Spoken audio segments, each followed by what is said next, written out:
Hello, I'm John J. Thompson, and on this episode of the True Tunes podcast, I'm very excited to bring you a conversation with one of my favorite artists and an old friend, Chris Taylor. Chris and I go way back, almost to the beginning of the original True Tunes about 35 years ago, when he sent one of his early demo cassettes to us, a project called Chris Taylor and Windows, if I recall correctly. I wrote a short review in the magazine, and then he sent me a thank you note on behalf of himself and his bandmate, another Texas kid named Matt Slocum, in the form of a small poster that was half photo, half illustration. I still have that piece of art, and I'll show it to you in the show notes. Chris was part of a very cool, creative community in the San Antonio area, and we at True Tunes did whatever we could to put wind in their sails.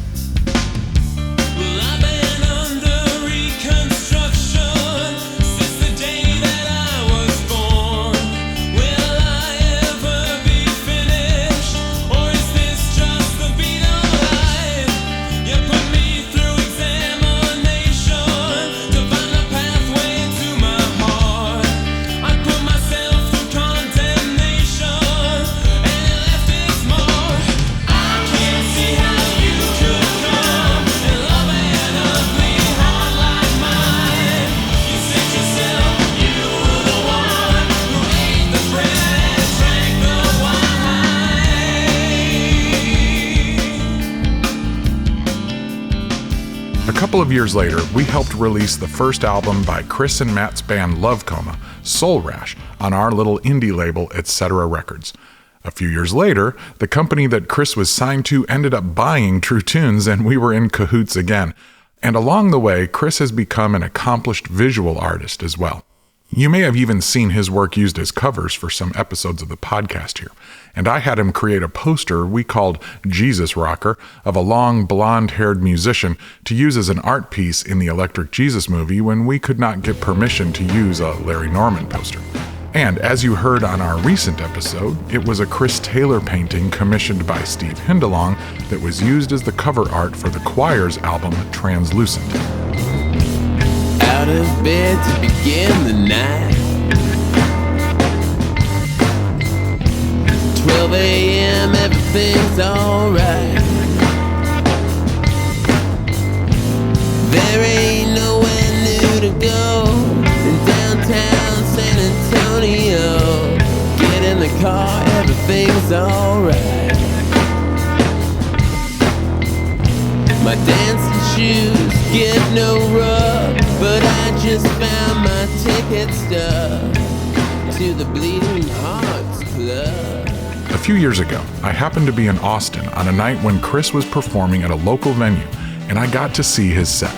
He combined spoken word, projected images, paintings on easels, and what we might consider standard guitar, vocal, singer, songwriter, folk rock. It was so cool to see all of Chris's artistic impulses colliding on stage like that. When the sun goes down, he unveils your picture in the sky. And the moon rises, she lights up your silhouette eyes. And the birds release their favorite midnight songs. It's only then do I find tomorrow takes too long. Basically, Chris and I have been rowing in the same creative direction for decades. He's been on this show before, most notably as a guest on the Bruce Cockburn episode, but we have yet to feature him on a show of his own until now. Don't love your mommy, don't love your dad, don't love your granny or your comrade, don't love your dog or your favorite baseball team. Beware of love, no matter how it seems. This is how to avoid a broken heart. A couple of weeks ago, Chris surprised us with the release of his new solo album, I Carry the Flame. And though it is definitely a Chris Taylor album, it features prominent contributions by friends like Matt Slocum, Phil Madeira, Steve Hindalong, Lee Nash, and others. It's probably the best sounding Chris Taylor album yet. I've been talking with my students a lot about artistic lifers, those people who just keep going and going, regardless of commercial success or the lack thereof. We often find ourselves pondering things like the nature of art and creativity and how it might change or evolve when we as artists move toward or away from commercial viability. We'll talk about it all and a lot more right after we take care of a little bit of housekeeping.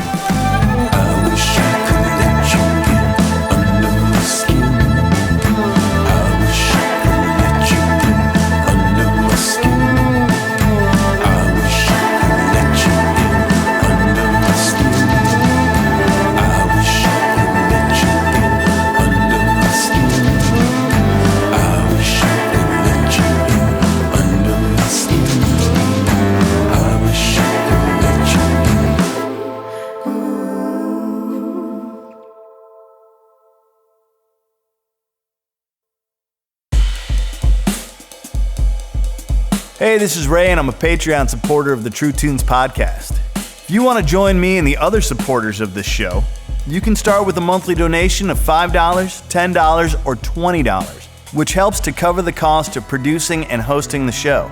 As a thanks for our support, we get early access to episodes and high-quality, lossless WAV files of each episode that we can download.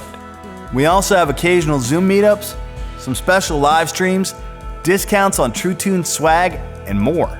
You can join me by visiting patreon.com/TrueTunes or finding the link on the show notes page. If an ongoing patronage thing is not the right fit for you, but you'd like to give us a tip to help with the cost associated with this show, you can find links for that on the show notes page. Thanks. And we're back with painter, poet, songwriter, and singer Chris Taylor.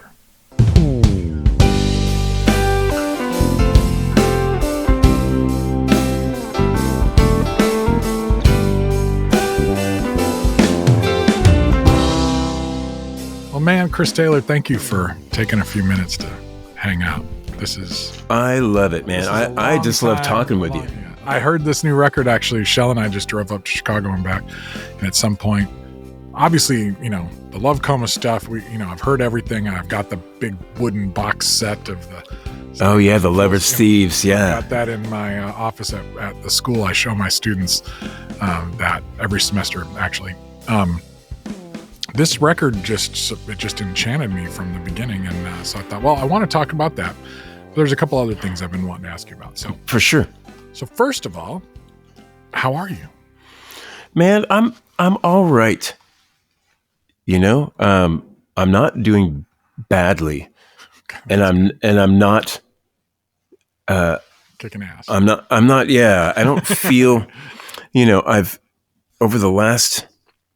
Gosh, over a year now, a year and a couple of months, I got myself a proper job, which is what any man should do when facing, financial turmoil or whatever. So, and so I've been working for a hospital in the sub levels of a hospital, and basically put stuff away all the time.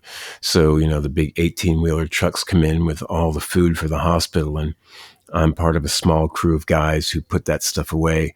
And so I'm either spending my mornings in a bunch of freezers or, and then later on in the afternoon, I'm just sweating it out in the hallways. And so I come home and I'm just exhausted all the time. Right. I can't remember the last time I was not exhausted. But with that said, when I've been fortunate enough to live the majority of my adult life as an artist, as a sort of,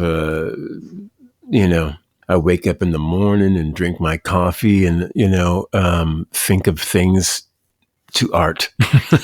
Right. You know what I mean? And it's a multidisciplinary artist life you've done. Yeah. So to go from that world into this sort of corporate structured and, I work in a beehive. I'm part of a small crew, but the hospital is huge and there's just, it's everything I'm not. It's like you're never alone. You never have time to actually think.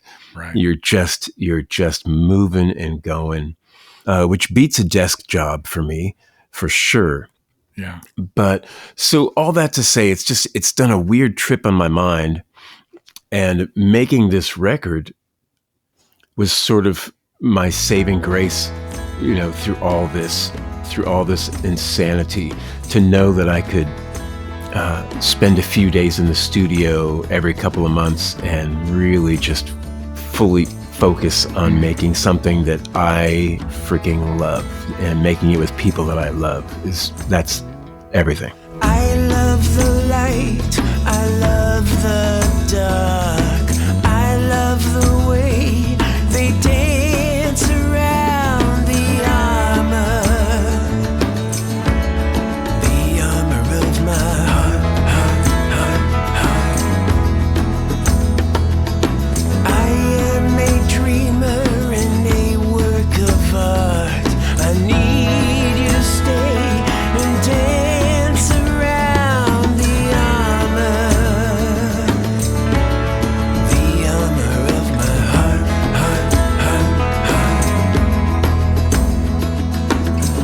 Casting shadows over sorrows and songs, flare up like a flame, a dream once lost. No feeling is final, no water is free. Don't let yourself lose me. So this is different because you were working a full-time, physically demanding job and then coming away from that to focus on. That is different. And it's interesting because listening to it, I'm thinking there's a level of attention to detail that's jumping out at me that feels different. I felt it in the last Love Coma record too. Like in the production, in the execution, this sounds like you're really focused on dialing in something pretty darn near flawless. Like you're going for real detail on this thing. Yeah. Which is different for you. So very do you different. think that that's because of the change of focus for you? I think there's a couple reasons. Yes, to answer your question. And then I also found the perfect production team. And that team is myself, my good friend Chris Dodds, who a lot of people might know as the drummer for Love Coma, but he's so much more than that. He's a very opinionated drummer for Love Coma. That's true. And I remember that. And he was as passionate about this project as I was from the get-go. He was never just, I'm going to come in and play drums on your record. I wanted him and I wanted his opinion. And then we have Pat Mansky, who he works at the Zone Recording Studios in Dripping Springs, Texas, and he's an engineer and he's a young guy. He's kind of cut from the same cloth, and he works really fast. And I love that because I work really fast. And I found it really fascinating because I would go, basically I started this record at home at my house. And then I brought everything that I recorded into the studio. And when I already told myself, I'm going to keep my mouth shut until I feel like it's veering off the overall direction I wanted it to go in. And so I was kind of waiting. I had my little mental notes. I was going to tell Pat, like, hey, in this section I'm and in this section I really want to. And I found that Pat, without me even saying anything, just kind of already knew. Or he would make suggestions, like we'd be 13 seconds into a song and he'd be like, okay, I'm kind of getting bored right here. And I'm like, you're bored? We're only 13 seconds in. But he made me realize that it's like, oh yeah, all along the way, there should be like a little spice, a couple measures in that maybe add something right here or take something away right there. And it just, it was so exciting to kind of go, oh, this is great. And so between the three of us, we really saw this whole project through. And I was able to focus on, here's what I want the album to feel like when it's all said and done. And then I had Dodds focus on, okay, on the hi-hat or on this, or on the violin, there's this decibel that it's driving me crazy. And I'm like, oh, okay, like I can't, that's like way beyond, it's like a dog whistle or something. It's way beyond my sensibilities. But to have a team that is very passionate about what we're all up to in the studio and can capture it and get into the minutia of things to where it's the burden's not all on me. It's thrilling. You see, I want it all. I want everything.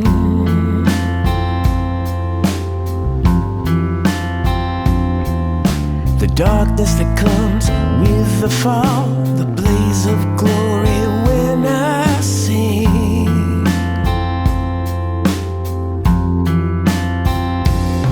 But it's down to the wire, my desire, through the amplifier, let the healing begin. Direction. Between myself and Chris and Pat, we feel really connected in what we're doing. And then just the amount of musicians that sort of came out of the woodwork to say, I want to be a part of this. I really want to be a part of this. That is thrilling, because it would not have been the same record if Matt Slocum didn't fly down several times with his cello, Right. or Steve Hindalong tag along and say, man, I want in, Yeah. and you're like, what in the world? So Phil I can't. Madeira, I think I saw Madeira's Phil, name on it. yeah. There's some of these players that have been around my life since I was a teenager that I would have never thought in a million years they would, because however much I wanted to be part of that group of musicians when I was a younger guy, I never really was, even though I was on the outskirts of a lot of that, working with Michael Rowe back in the 90s. And I was sort of on the edge of all of that stuff, but I was still sort of the younger guy coming up, and I never really fit into the whole scene, or at least I didn't feel like it. Right. Now, Slocum's different. I mean, Slocum is different. I've got evidence of that.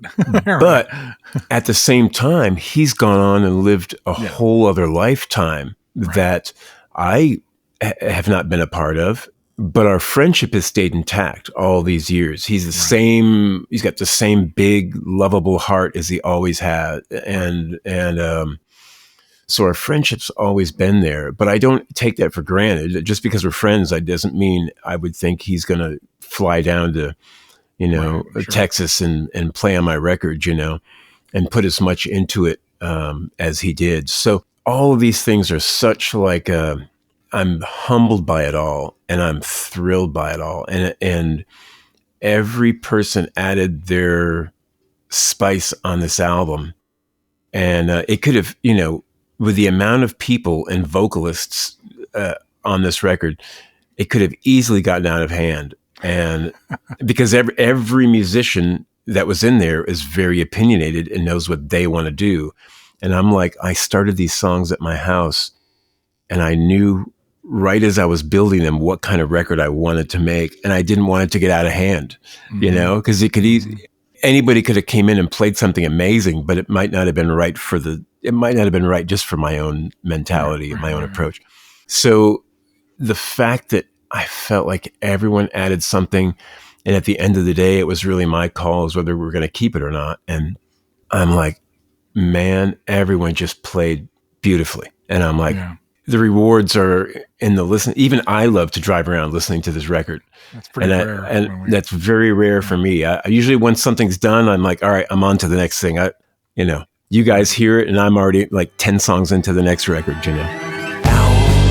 can't believe her eyes. Are you a wolf or in disguise? How did you become so wise? Are all these lies that you despise? The wolf, tongue of icy blue, speaks words so soft, yet so true. Amidst the liars and the wicked kings, people do the most beautiful thing. Answers to the secrets of our heart.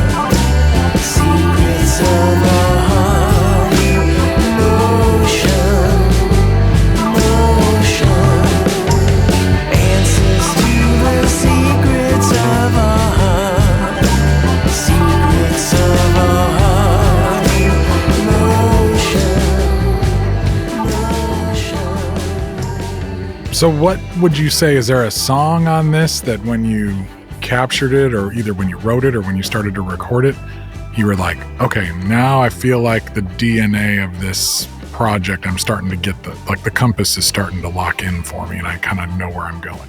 I would say right off the bat, for me anyway, it's a song called Fool to the Drug of Love. And I knew when I stumbled upon, because I played the string section on a little keyboard trying to figure out, and this is before I knew Matt was ever going to come in and play cello on it. So I'm just trying to figure out, like, how in my own little world with one microphone and a laptop am I going to capture what I'm hearing in my what I'm hearing in my head? I don't even have a proper recording studio at my house. So I'm the minute I stumbled upon this sort of fake keyboard string section, I knew that there was something special there, even at that stage. And I had written this chorus, I'm just a fool to the drug of love. And I wasn't even really sure where I was going with that lyrically. But then towards the end of that song, there are these counter melodies that I sing that says, fear comes in the morning without warning. I wish I could hold you now. And it became like this really beautiful, I can't even really, it's so funny. I've never talked about these songs before. I've just sort of created them and put it out. And upon completion of the sort of the beginnings of that song, I knew there was something special about it. And with the strings, it felt kind of mature. It didn't feel like I was playing a rock and roll. I felt like I was making something that, 15, 20 years from now, somebody could still press play on and go, oh, that's beautiful sounding, because it's the cellos, it's like an orchestration, and it never gets old. Keep the wolf from the door, be ready for anything. Some things I can't see coming. My heart keeps breaking over the same thing. Some things I can't see coming. I know close to nothing about anything. I wanna feel the magic when I sing. There's a hologram halo hanging over me. There's a cosmic jive as I'm drifting out to sea. I'm a fool to the drug of love. I'm just a fool to the drug of love.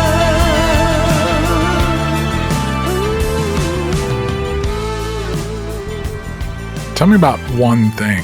That was one of the first ones that as I was listening to, I went back and I was like, no, I got to listen to this again. And when I went back to listen to the second time, I actually skipped and listened to that one first and then went and listened. Nice. Oh, man. Thank you. First of all, I got away from picking up the acoustic guitar and to try, because it's all going to be G, C, and D, or A, E, and F sharp minor. It's my old tricks, and I have no new acoustic guitar tricks in the bag. I've worn all the cowboy chords. I haven't even learned any cool versions of chords or anything. So I decided to get away from starting songs with an acoustic guitar and really starting songs with a drum. So I would create these bits of drum loops. Sometimes I would create them from Chris Dodd's. He would send me a bunch of just random drum tracks that he played either with different bands or whatever, and I would cut and paste them into cool. things. And so this song started with a drum loop, this heavy, like boom, boom, ka, boom, boom, kind of a tom-tom snare kind of a thing. And then I just spent some time trying to find like a keyboard tapestry sound that would just sort of evoke a mood or a feel to it. And then I added on top of that these sort of little keyboard string plucks, these boom, boom, boom, boom. And so the minute I got that down, I knew I was onto something. And so at that point, you're like, all right, at least for me, I'm like, how do I not ruin this? Because as of right now, I've got something kind of fun going on. And so I knew my friend Justin Schneider, who's an amazing musician, multi-instrumentalist, but on this album, he plays bass on all the songs. And I knew he was coming by. And I had stumbled on this keyboard part that was sort of like, what do you call it? It's an arpeggiator. You just hold down the chord. It's and so I had that in there, but I wasn't sure about it. But I liked it. It was sort of down in the bass register. And so when Justin came by, I had this idea. I said, Justin, listen to this keyboard part and then play your bass to it. But no, I'm going to take that keyboard part away. And he's like, oh, okay, cool. And so he just immediately started playing this killer groove along with a syncopated keyboard part. And when I took that keyboard part away, it was like, oh, the bass track is so killer. And that's when I knew there was a song there. Like, I knew it. And so then lyrically, it took me a while to figure out where I was going with it.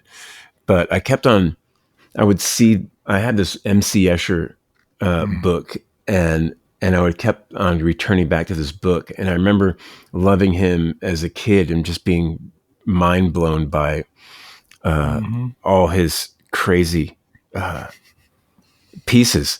And for the way my weird, wonderful mind works is that somehow I related that to what's inside of my mind, my chaotic thoughts and the inner rooms of my mind and heart, and and the strange angles of it all. And I started just to realize it's like, none of that matters. And I was starting to think about, my relationship with my wife, Catherine. And I was like, none of that matters. All of the chaos and what I believe and don't believe and all, whichever way the wind blows or whatever new information comes my way, all that matters is the love I have for Catherine. Like, she's the one thing that I need to kind of make it in this life. And so that was sort of my road into that song. I don't know how you get MC Escher and my love for my woman and all that stuff mashed up into one, but yeah. 100 rooms inside my mind. I decide to pack my bags. I know I'll be checking out. I know I'll be leaving. 1,000 things inside those rooms I decide to leave behind. I know I don't need a thing. My mind blown to smithereens.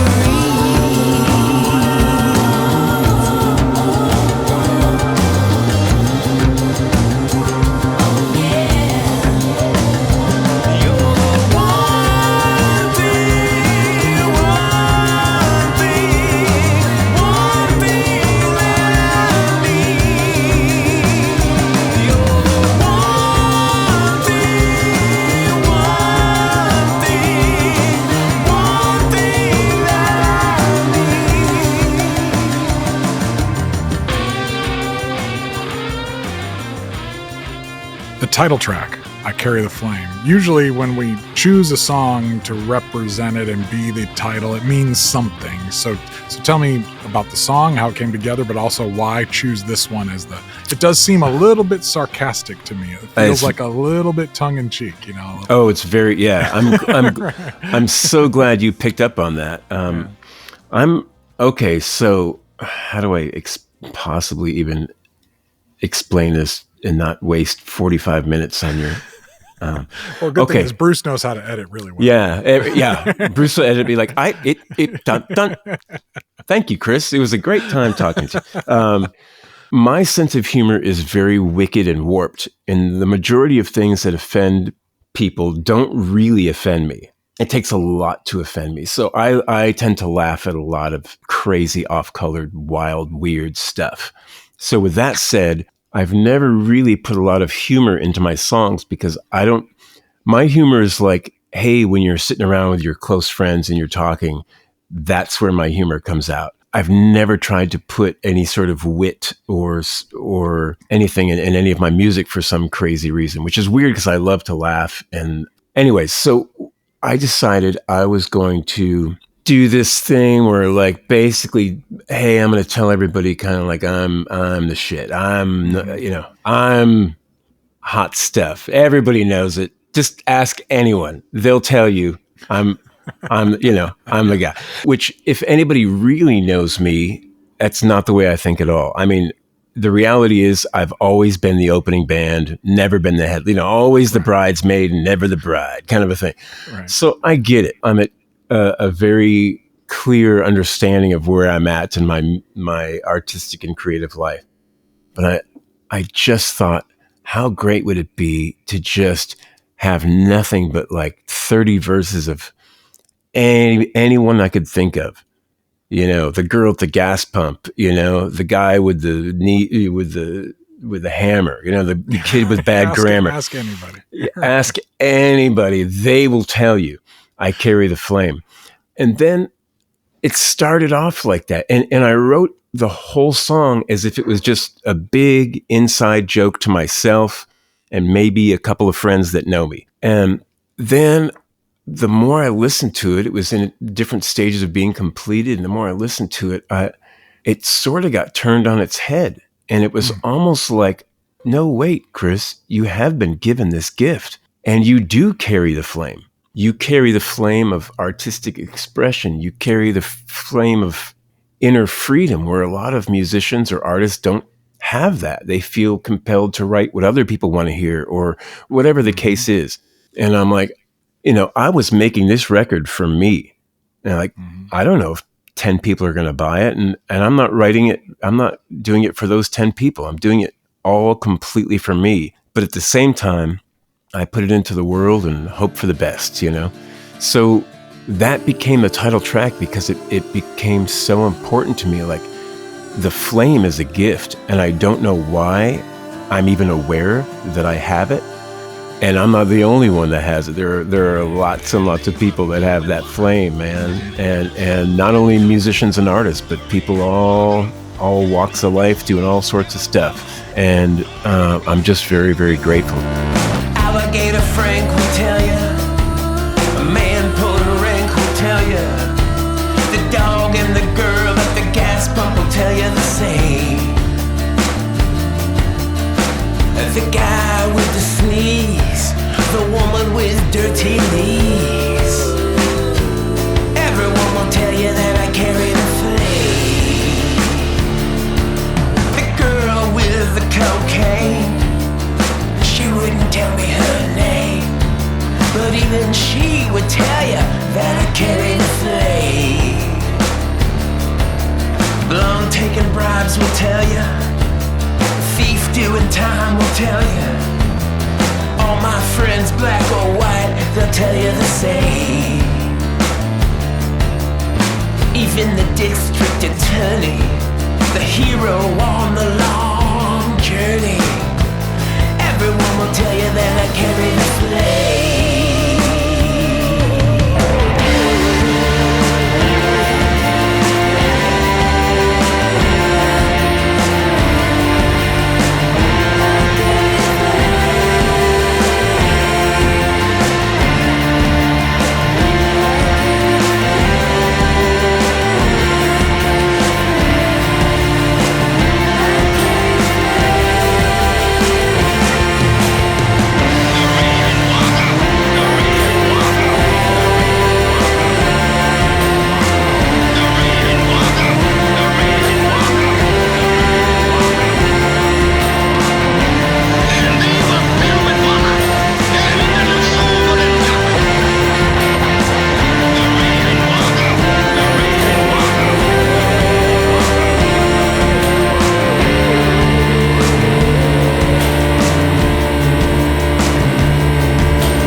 I think we'll step away from this wonderful conversation with Chris for just a bit and crank up the old True Tunes Jukebox. It's been a while, hasn't it?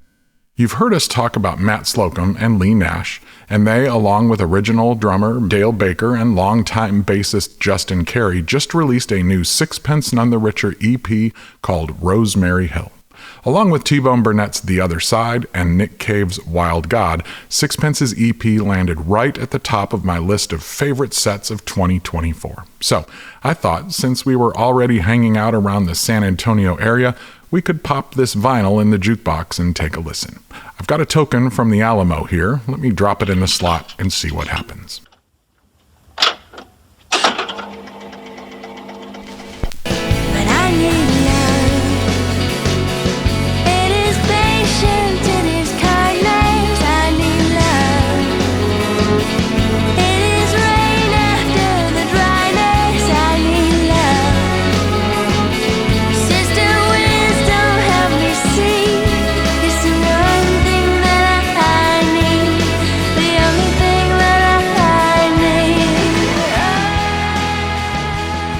There's quite a saga behind the making of this EP, and we won't get into all of that right now. But suffice it to say, drama has almost always hovered around this band and their projects. Their most recent album before this was 2012's Lost in Translation, a great collection of songs that kind of snuck into the world with little to no fanfare. This time, though, the band was really back, including Dale Baker, and after some early recording struggles, they finished this EP with Steve Hindalong's production help and were happy enough with the results to mount a major tour to support it. Okay, roll back the footage, I need to see it again. Blank space, all but forgotten where my darkest secrets been. Okay, did you see me falter, lose my rhythm and time?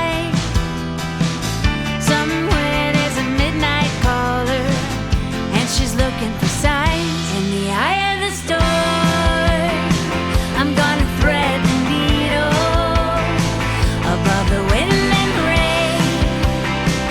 Gonna soar like an eagle when the bullets fly. Gonna dodge like Neo through the eye of the storm. I'm gonna thread the needle. The EP opens with the driving, optimistic, aspirational sound of Thread the Needle, a shimmering burst of old-school Sixpence that combines Slocum's brilliant alternative pop songcraft with Lee Nash's graceful vocal. Placing this track first is a brilliant move. It's hooky enough, tight enough, and radio-friendly enough, especially if the listener happened to come of age in the era when Sixpence burst through to capture the attention of even the most casual fan. But the lyric lays the group's ambition right out there for all to see, to get this show back on the road in a way that will live up not only to their fans' expectations, but their own. The beauty of Sixpence's music is always in their ability to combine brainy alternative rock and radio-ready ear candy. Throw in the added dimension of spiritual resonance and existential tension, and the needle becomes three-dimensional indeed. This song, a rare Slocum-Nash co-write, is certainly a high point in their catalog.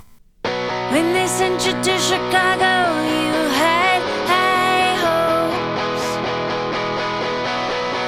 Thought your dad could pull it together for once.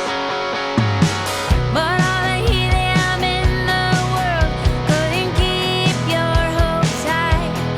He had problems of his own. He let your dreams die. Julia, nowhere that hurt outside. Everybody sees a fawn with the headlights in her eyes. Julia, the book isn't written yet. The pages are faded. All your dreams are still in there. Next up is Julia, a driving rocker penned by Lee and Anna Voss that perfectly combines a very specific story of one person's challenged upbringing as the child of divorce with a universal invitation for all of us to write our own story in the aftermath of brokenness. Julia also demonstrates that Lee Nash has become an exceptional songwriter. In the early days of Sixpence, it was Slocum's job to write the songs and Lee's job to sing them. Now, with two strong writers in the group, the fabric is that much more interwoven. We are love.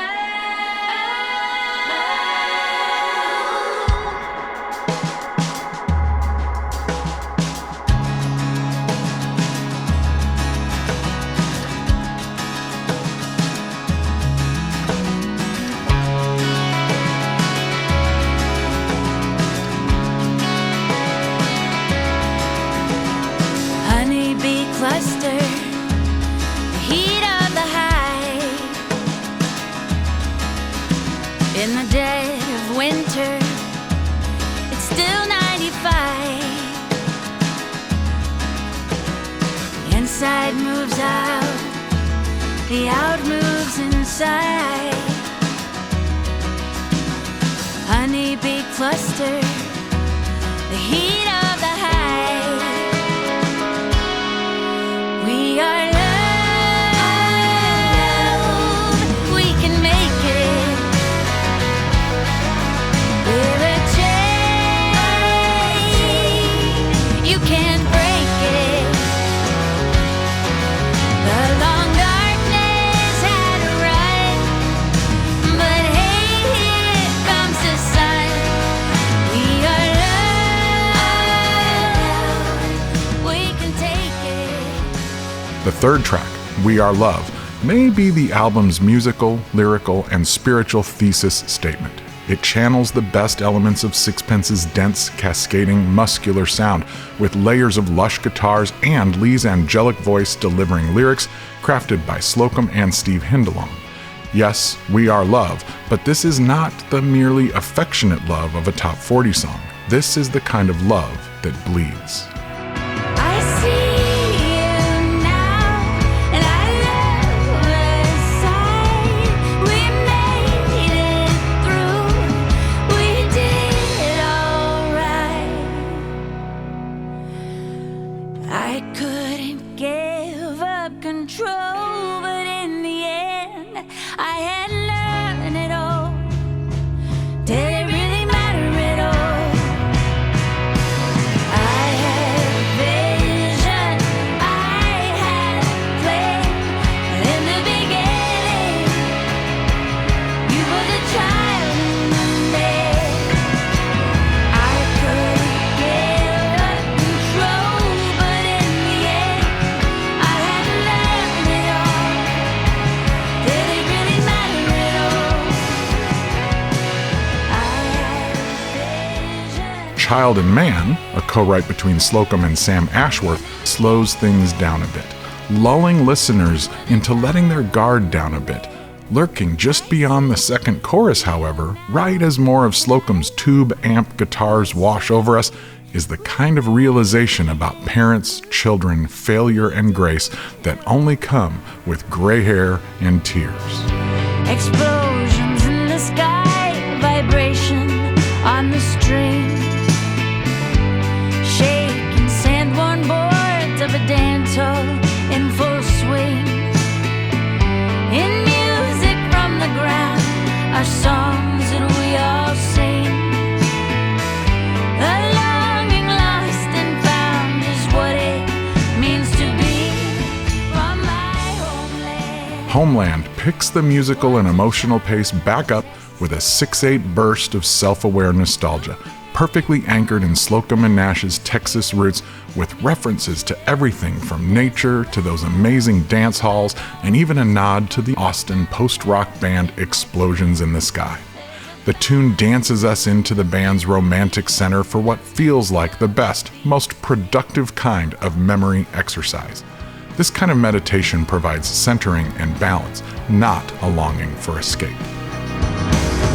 Maybe you've fallen down Rosemary Hill. It took layers off my skin, lots of blood that I spilled. I kissed a boy at the bottom, then I ran to the top. My heart was beating so fast, I thought it might pop all over Rosemary Hill. The set closes with a tune that continues the theme of memory. Rosemary Hill, named for an actual hill in the childhood neighborhood Nash and Slocum shared in New Braunfels, Texas. The song feels more reflective, even a bit mournful, bringing that beautifully sad sound we loved about Sixpence, but radio listeners never really got to hear. It seems Rosemary Hill hurt kids in lots of ways, some on their bikes or skateboards, some through first kisses, but it stands as a monument for the things that didn't kill us, but made us stronger.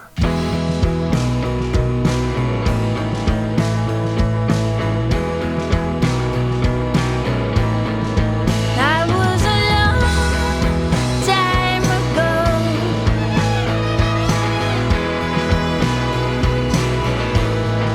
That was a long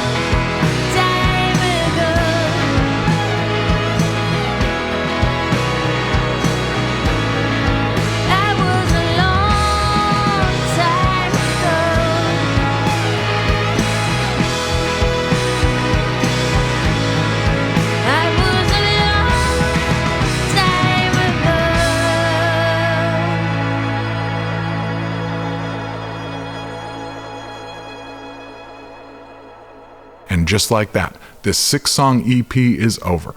With Steve Hindalong's help, Matt Slocum, Lee Nash, Justin Carey, and Dale Baker. Oh yes, please notice how significant Baker's contributions here are. I'm not sure most of us appreciated how much a part of Sixpence's sound his musical drumming was, and now is. But after just 6 songs, the experience fades and we are left wanting more.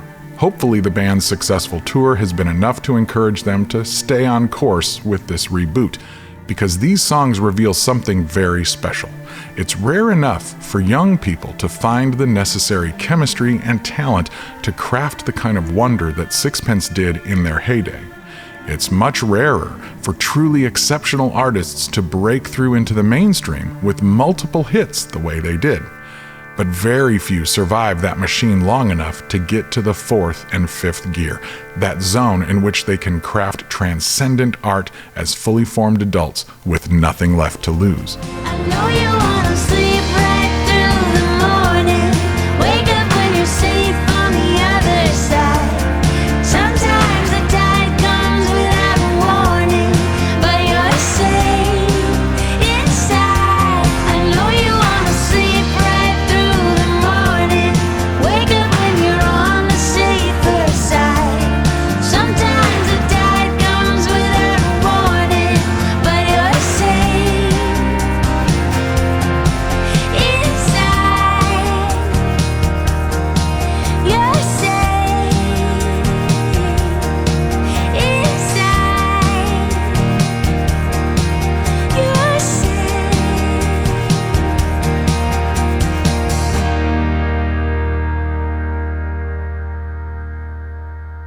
More of my conversation with Chris Taylor in just a moment.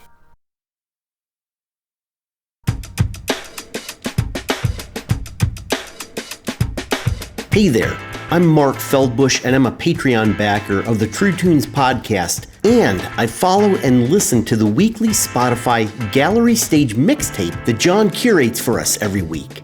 I get to hear classic artists that I really dig and discover new artists. Every week, usually on Wednesdays, the mix is updated with around 40 songs from brand new releases to deep cuts and from across a wide range of genres including rock, Americana, indie, gospel, blues, sacred music, soul, and so much more.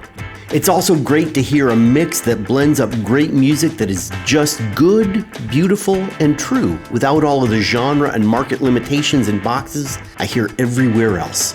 You can find the mix on the front page at truetunes.com or on the show notes page for this episode. And if you follow it, it will live there in your Spotify browser and update automatically each week. And don't miss the massive archive list where all previous lists get saved.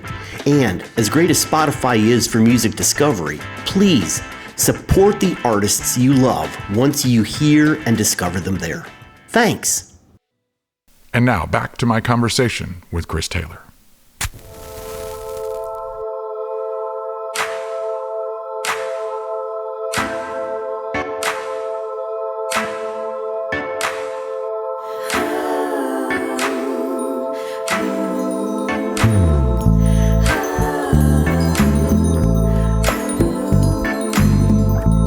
Sagittarius summer is upon us all.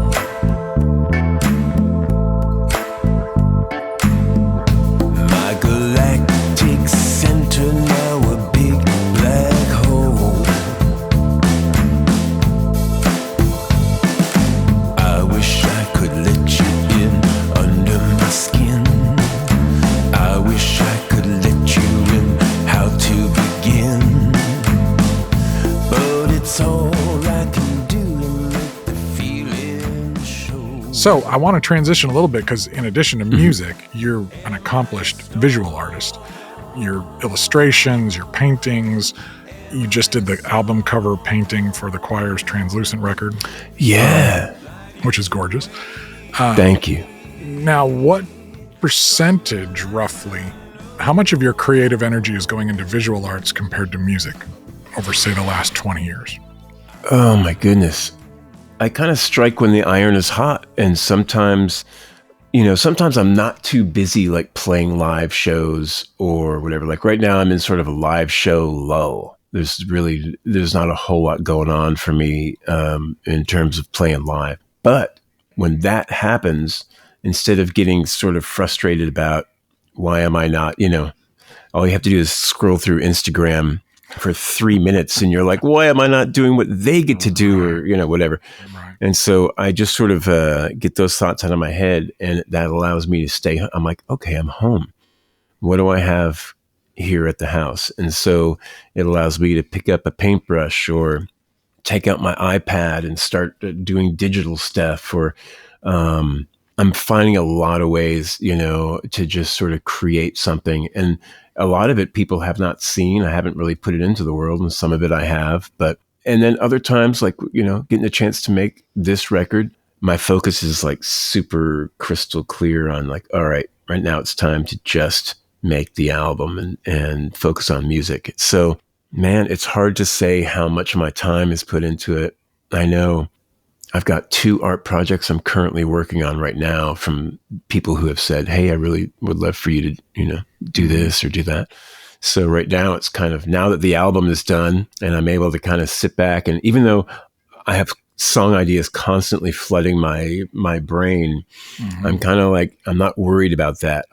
The great thing about like even this record took years, just because we were going into an actual recording studio. So it was about saving up money to get into that studio and just being patient, not feel like you have to get something out tomorrow night. So I'm not so worried about capturing everything now. Now I'm just kind of like resting in the fact that I can just either just doodle without having to worry about it becoming a piece of art, or I can strum on the guitar without having to worry about it becoming a song, and it'll all come in its own, in time.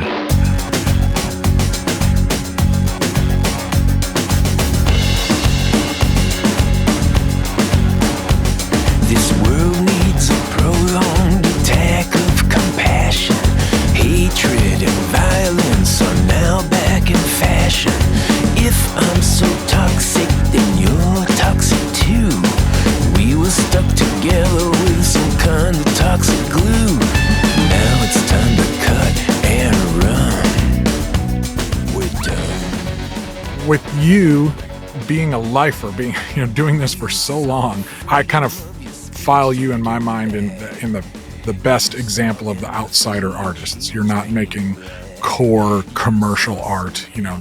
Coke isn't going to hire you to paint polar bears on a, Christmas mural or something like that. You've got your style and your substance, and sometimes it has a clear kind of message to it, and sometimes it's just a vibe or something like that. But it's definitely a Chris Taylor kind of look. And then I looked at the painting on the cover of the Choir record, and I wouldn't have known that was a Chris Taylor. Right? It's very different. Yeah. So I'm going, that's beautiful, and totally not the Chris Taylor look. When I'm listening to this music, I'm going, this is really well produced, and it's got that Chris Taylor DNA, but there's also kind of a different structure. At times it feels like he's actually put himself into some boundaries a little bit and doing something a little bit more quote unquote normal, like compared to some of your stuff, and it's working really well.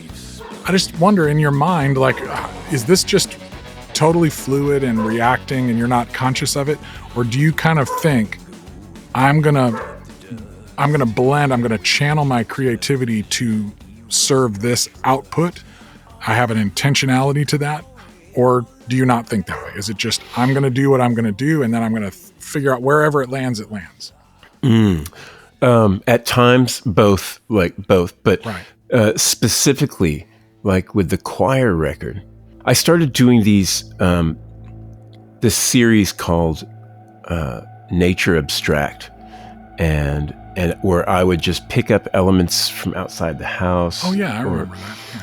And I would only paint using these materials: leaves, shrubs, brush, right. that kind of thing. And so it was, and I did that because I felt like it was like a meditation, like an exercise in meditation for me. I would sit outside, I'd have my easel and my big canvas, and I would do these things. And I was like, oh, one, I'm not inside the house. Two, I'm using natural elements, and even just the water and the paints. And then these materials, no brushes. I would just take these materials and be like, how do I paint with this? Which gets you out of the context of, oh, there's got to be this one focal point or this one image, or there's not a strange looking alien man that I would normally go. That's my go-to. Like, just like G, C, and D on the guitar. Well, my alien face is like, or other people would call it alien face. I would just call it like, people see themselves in a distorted way, so I'm just drawing the way people see themselves. Sure, It's like, yeah. So there's that kind of deal. So there's an intentionality when it comes to like, all right, I need to get away from the sort of the safe place that I've been, the go-to, the fallback, and push into new territory, new to me. It's like it's almost like, hey, I don't really do landscapes, but I'm gonna paint with nature. So that's sort of like in the same ballpark, but the results are very different. And so when I did, Steve requested a piece like, hey, can you do, just for his own personal enjoyment to have in his house, he's like, can you do this painting and that kind of in the same series as what you're doing here? And I'm like, oh yeah, I would love to do that. And so when he asked me, it was just like two guys talking. I had no idea it was ever going to end up being an album cover or anything like that. And so much later on, he let me know, yeah, the choir's working on something, and this is going to be the album cover. And I was like, just as a fan, and I would like to think we're friends now. And I feel like, oh, how freaking awesome was that?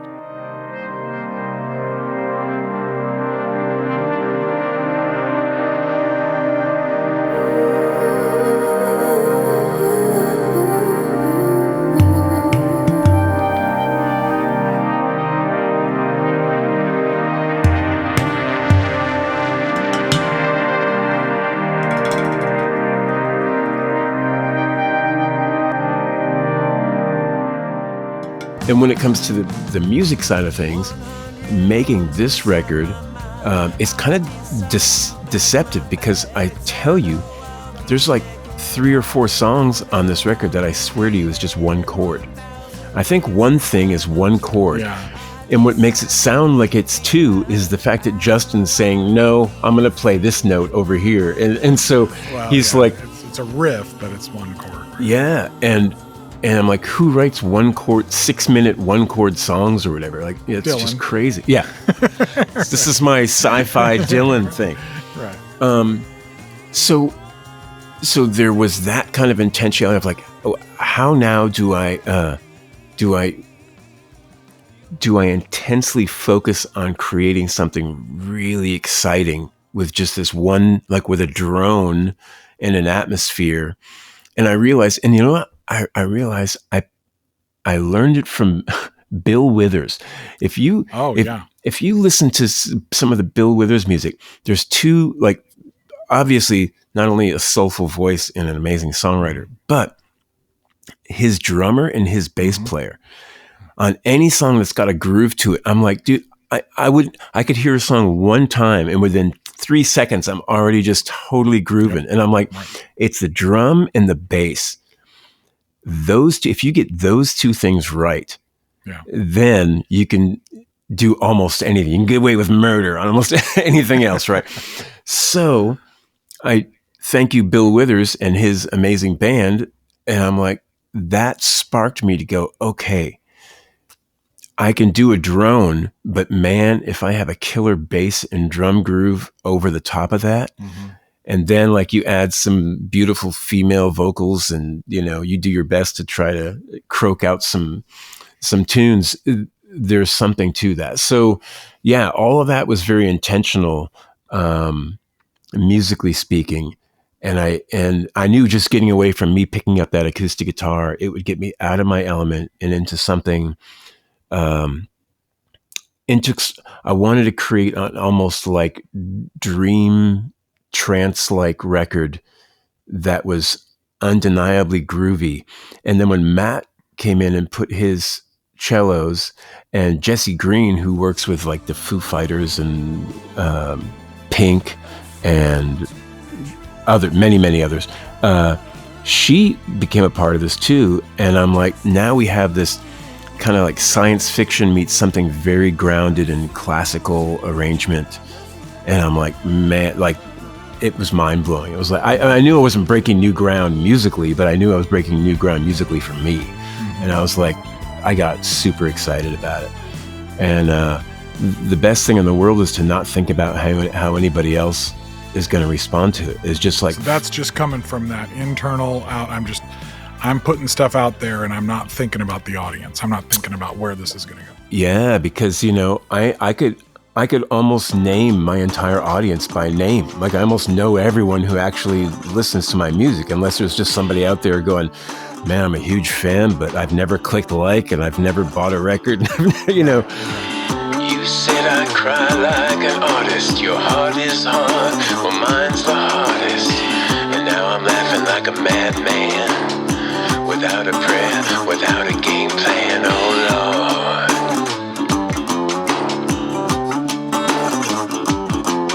Oh Lord.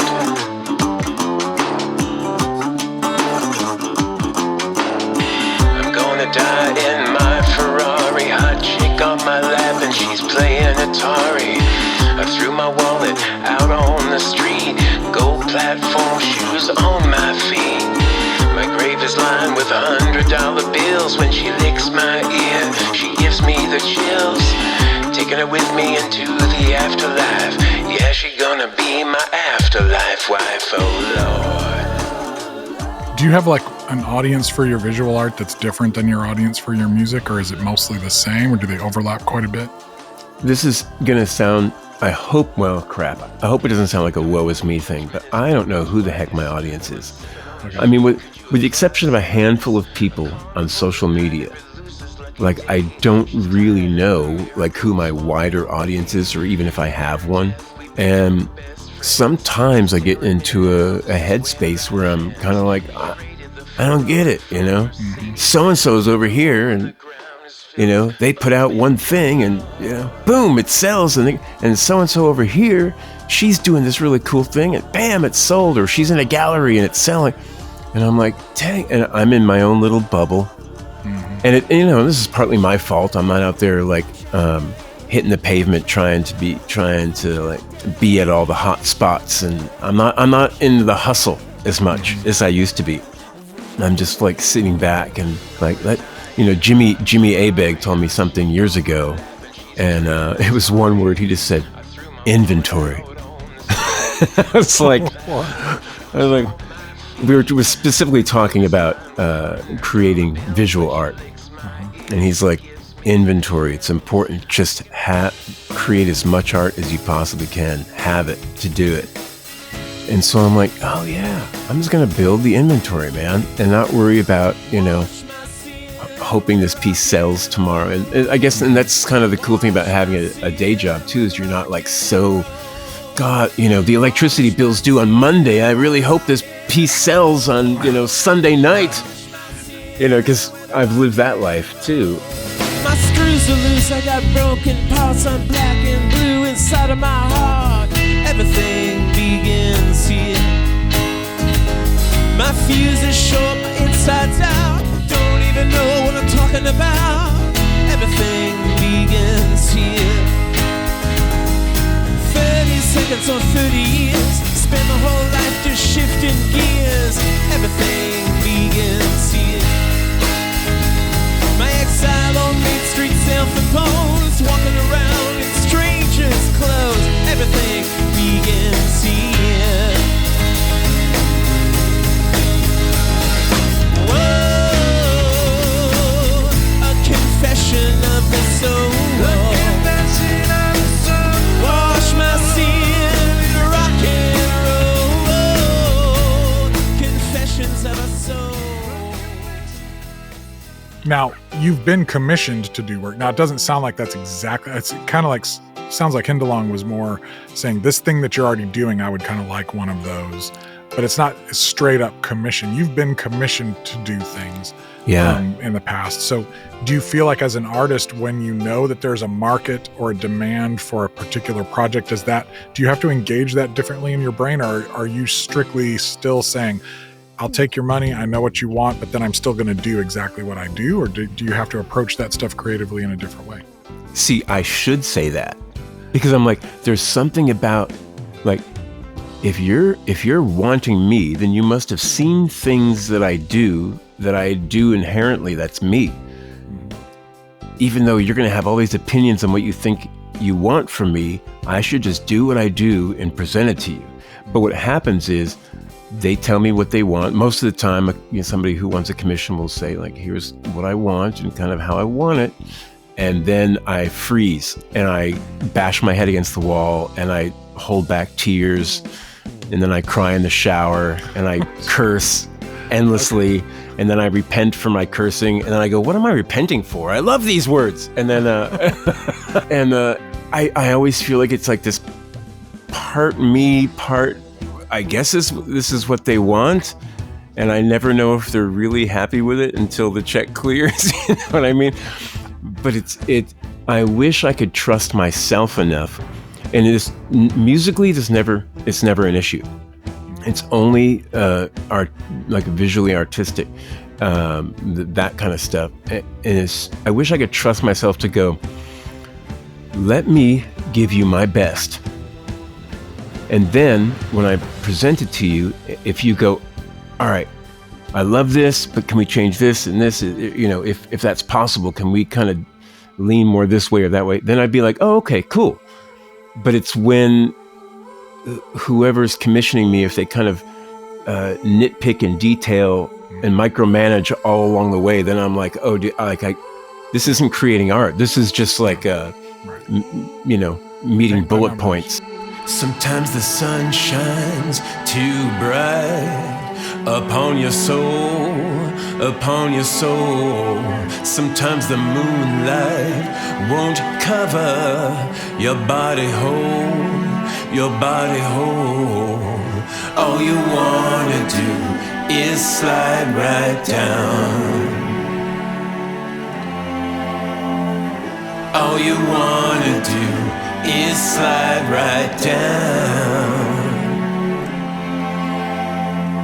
Sometimes the sun shines too bright upon your soul, upon your soul. Sometimes the moonlight won't cover your body whole, your body whole. All you wanna do is slide right down. All you wanna do is slide right down.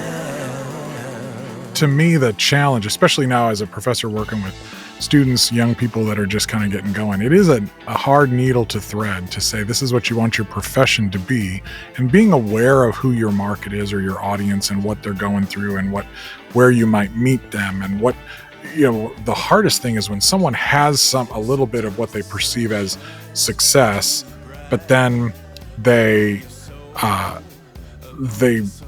can't replicate it because they don't know what happened. Like they don't know why it worked, and they don't know what the audience loved about them, and they don't even necessarily know who their audience is. So it's nice when it's happening, but they can't make it happen again.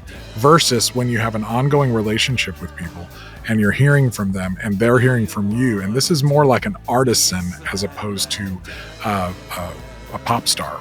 Young people are coming up going, they're gonna have to find an audience of people that care enough about their music to pay for it when they could get it for free, to build a relationship with them. And I think that finding that balance between the internal urge to create something authentic and real with the sensitivity of what is my audience going through and how can I also create something that's meaningful to them, that balance is really tough. You instead kind of double down and go small and create this cottage industry of visual art, music, and just keep doing it and doing it and doing it. And there's an authenticity and a passion and a heart in that I just want to bring up. I hope people are listening to this that are going, who is this guy? Because they're going to hear little clips of music and they're going to go, that's the kind of artist that I want to be.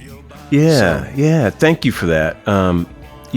Working at the hospital, working at the sub level, several times a week at least, I'll be working in the halls, putting away stuff, sweating it out.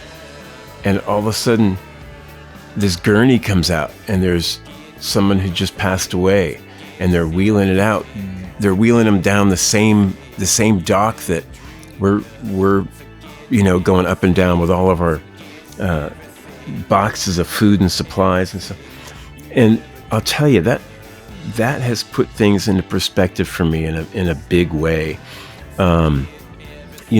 We're all here for a short time. None of us know when our number's up. So the way I look at it is, while I'm able to, I'm going to try and create all the things that make my heart happy. And if I can do that musically, I'm going to try to create something that makes me want to press play on that record that I just made. And when I create something artistically, I want to keep pushing my own boundaries, learning and discovering and trying and just going for it. There's a lot of time, over the last couple of years when making this record, there's a lot of times I'm going, I wish I never put anything out until right now. And I love everything I've done, even no matter how cringeworthy some of it is. I love it so much. But there's I wish this was my first record.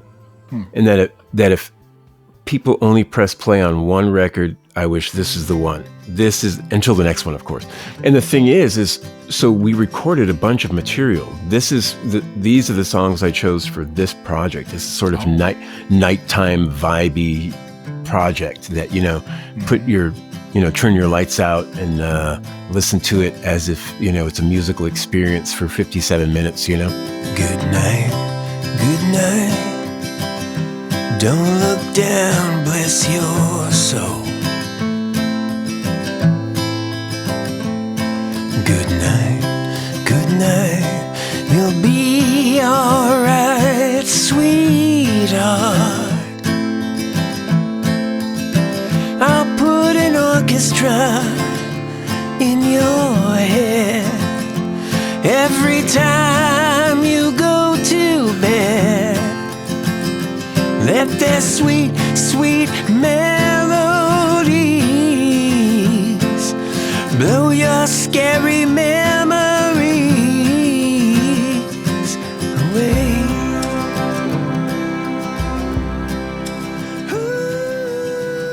I want to thank Chris for taking time today, and honestly for all of the other times he has said yes to so many requests. And as I pull out my little soapbox here to wrap this up, I'm thinking about Chris's longevity as an artist, his tenacity, and how we define success when it comes to musicians and visual artists these days. Chris told us that he has taken a day job at a hospital, a straight job, some might say. Now, some artists might consider that some kind of failure. Many feel that if they can't make a living, and a good one at that, strictly through their creative work, then they are somehow not making it artistically. Interestingly, I see this a lot more in other cities, like my former hometown in the Chicago area, than I see it in Nashville, where so many more professional creatives actually live. The way I see it, Chris Taylor, and every artist like him who takes a day job to pay the bills so he or she can continue their creative pursuits on their own terms, is a special kind of success. If Chris had scored a big hit in the past, it might be harder for him to resist the temptation to compare his supposed success now to whatever his previous high point had been. Artists with major hits face this all the time.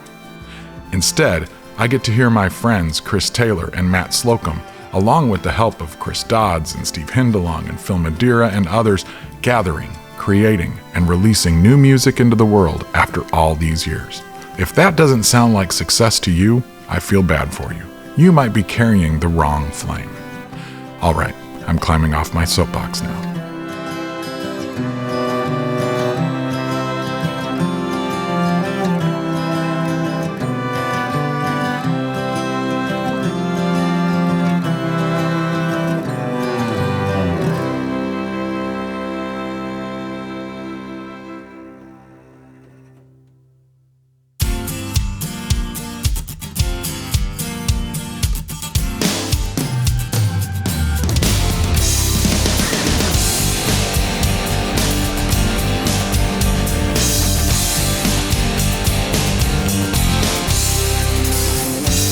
That's going to do it for this episode of the True Tunes podcast.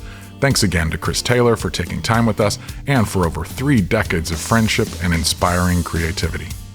I also want to send a special shout out to our Patreon backers. We could not do this without your help and support.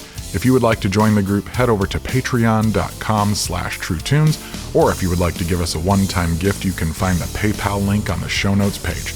Chris and I spent some extra time talking about the new Dylan biopic, A Complete Unknown, exclusively for our patrons, so I hope you all enjoyed that. And thank you for doing all the other stuff, leaving us the ratings and reviews at Apple Podcasts, signing up for our email list, and subscribing to the weekly Spotify mixtape. And thank you to friends who have helped curate that mix over the last year. And please remember, Spotify and Apple are great places to discover new music, but once you discover an artist that you love, please support those artists with your dollars and your attention. You can also find more about my new book, The Ballad of the Lost Dogs of East Nashville, at lostperros.com. That's LOSTPERROS. And I would love it if you would pick up a copy if you have not already. If you are one of the backers on Kickstarter and you've gotten your copy, I can't wait to hear what you think about it. This podcast was written and produced by me, JJT, with co-production, editing, and sound design by Bruce A. Brown for Gyroscope Productions. Our theme song is a special instrumental mix of Full Circle by Phil Keggy and Rex Paul. The contents of this program are protected by U.S. copyright law and are the intellectual property of Gyroscope Productions, with the exception of songs or clips that are from previously copywritten materials. Everything on this episode is used by permission or under fair use provisions. This program is intended for the private use of our listening audience. Gyroscope Productions can be reached at jjt@truetunes.com or P.O. Box 60401, Nashville, Tennessee 37206. Until next time, this is JJT reminding you to stay tuned and stay true. Peace.